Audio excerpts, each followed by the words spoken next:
Chers amis, chers fidèles, bonjour. Aujourd'hui, lundi de la 5e semaine de Pâques, nous poursuivons notre méditation du chapitre 14 de l'Évangile selon Saint Jean. Aujourd'hui, les versets 21 à 26. Et le Seigneur nous dit aujourd'hui, « Celui qui reçoit mes commandements et les garde, c'est celui-là qui m'aime. Et celui qui m'aime sera aimé de mon Père. Moi aussi, je l'aimerai et je me manifesterai à lui. » Avec ces quelques mots, le Seigneur nous donne ce qu'on appelle un critère de discernement pour savoir si nous sommes de bons chrétiens, pour savoir si nous sommes à la suite de Jésus ou pas. Ou en tout cas, permettre de prendre le pouls de notre suite de Jésus. Puisqu'il nous dit que celui qui l'aime gardera ses paroles et ses commandements. Et c'est ça la norme, c'est ça la référence. Parfois, nous nous regardons nous-mêmes, nous regardons nos vies et nous disons, voilà, je suis un bon chrétien, je suis une bonne personne. Mais en me regardant, moi, en cercle fermé, de manière un peu nombriliste. Alors que le Seigneur nous dit, tu ne peux pas te prendre comme référence seule pour attester de si tu es un bon chrétien, si tu es une bonne personne ou pas. C'est mes commandements, si tu les gardes ou pas, qui te diront si tu es sur la bonne voie, si tu n'es pas sur la bonne voie, où tu en es par rapport à ce que je te demande. Et il est bon que le Seigneur nous le rappelle encore aujourd'hui. Il nous dit encore, celui qui ne m'aime pas ne garde pas mes paroles. Alors, heureusement pour nous, il n'a pas dit celui qui ne garde pas mes paroles et celui qui ne m'aime pas. Il n'a pas formulé comme ça.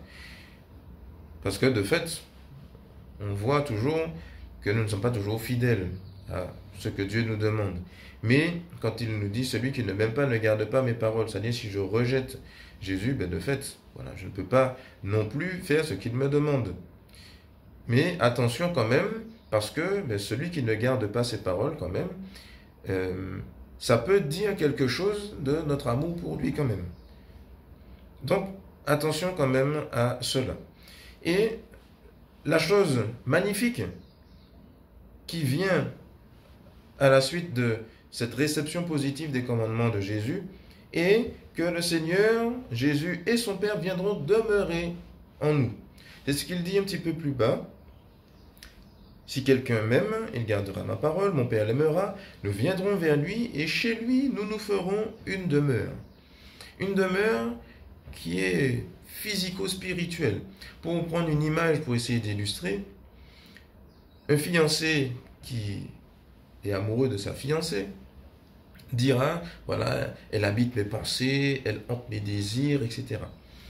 Pour le chrétien, ça sera un peu pareil, disant que Dieu habite toujours ses pensées, Dieu habite toujours son cœur et ses désirs, et ça ne sera pas simplement sentimental, ça sera véritablement une forme de présence spirituelle dans son cœur, sachant que le cœur de l'homme est le lieu où Dieu habite, où il veut demeurer, le lieu où se décident les choix que pose l'homme.